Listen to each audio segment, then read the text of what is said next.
俺はしばらく動けなくなるだろう。だから今やらなければ。走れ、禰豆子を守るんだ。Nasa impyerno ba tayo? Hindi ko matanggap na hanggang kamatayan magkasama pa rin tayo. Pero ayos na rin. Magdusa ka!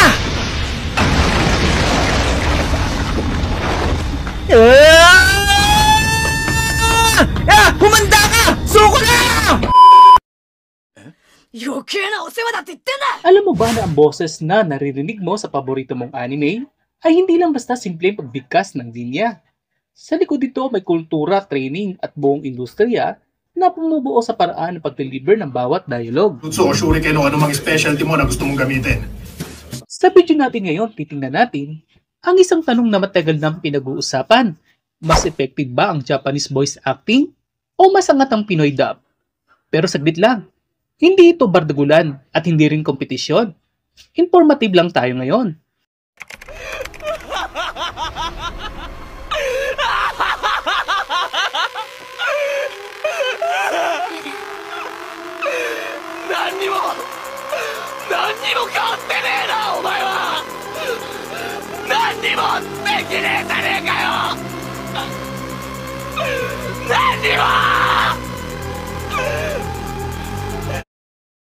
Sa Japanese voice acting, kilala sila sa tinatawag na raw vocal expression.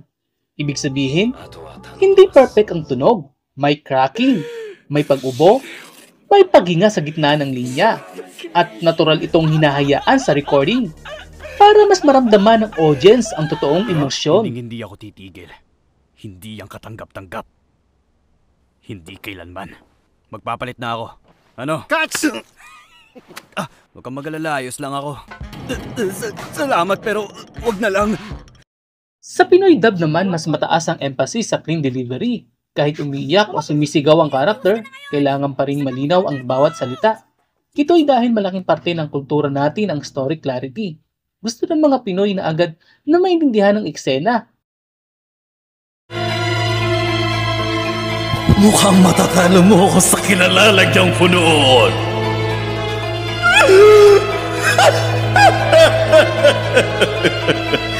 Nakakabigani ka, Megumin Fushiguro! Pagpapalawak ng aking dominyon, ang dambana na masamang hangarin.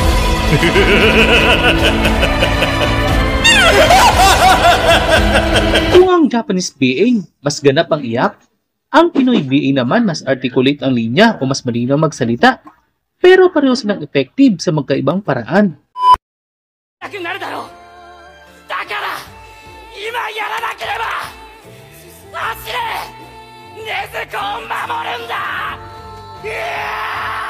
Pag-action scene naman, dito lumalabas ang isang kilalang lakas ng Japanese dub, ang vocal stamina. Sa Japan, parang atleta ang training ng voice actors. Diaphragm work, breathing control, at shouting drills para hindi masira ang boses. Kaya nilang sumigaw ng paulit-ulit na may consistent sa tono at intensity.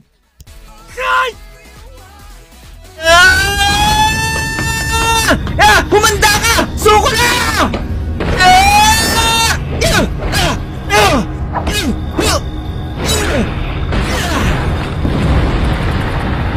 Bakit ka na sinumpok? Nagulat ka, ano? Ano? Nakakapagod kang kalaban.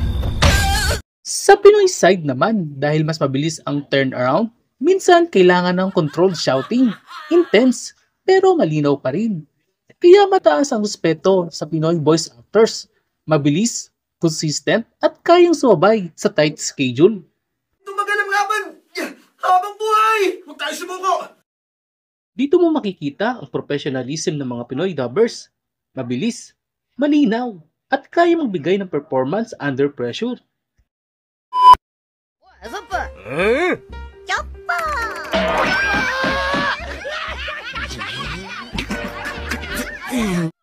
Sa comedy and timing, ibang style ang lumalabas sa Japanese dub.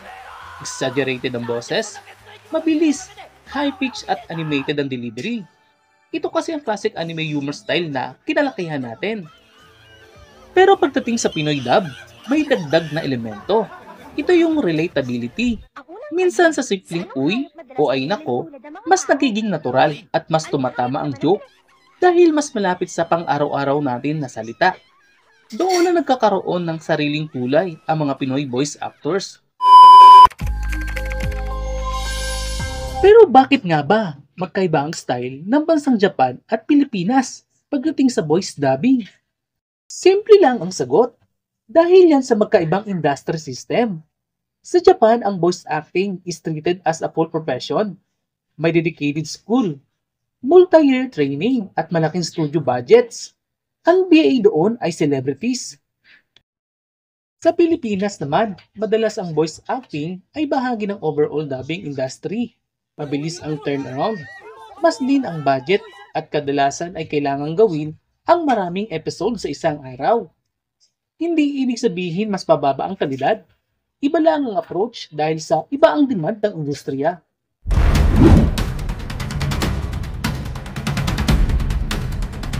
Heto na ang result kung sino ang mas effective pagdating sa anime voice dubbing.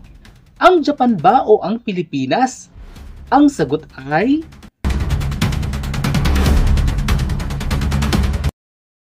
walang mas magaling. Magkaiba lang ng style at pareho silang may galing na dapat irespeto.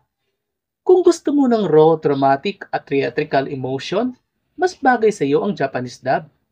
Pero kung gusto mo ng clear, relatable at madaling sundan kahit bata, malakas ang Pinoy dub. Live! Anak, sandali! Gusto ko lang malaman mo na para sa akin napakahusay mong Pokemon trainer. Proud ako sa lahat ng pagsisikap mo. Alam ko talagang may pagmamalaki kita, anak, kaya good luck. Ibibigay ko po ang lahat. Ngayon, ikaw naman ang tatanungin ko. Oo, ikaw na nanonood ng bidyong ito. Sa tatlong scene, emotional, action at comedy. Para sa'yo, sino ang mas effective? Comment mo sa baba. Tingnan natin kung sino ang mas maraming boto. Alam mo bang 1978 pa unang pinalabas ang Voltes 5 sa Pilipinas?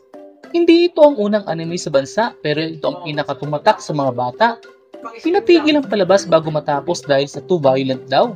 Halos 22 years naghintay ang fans bago mapanood ang totoong ending. Dahil sa Voltes 5, mas lalo pang naging anime lover sa mga Pinoy.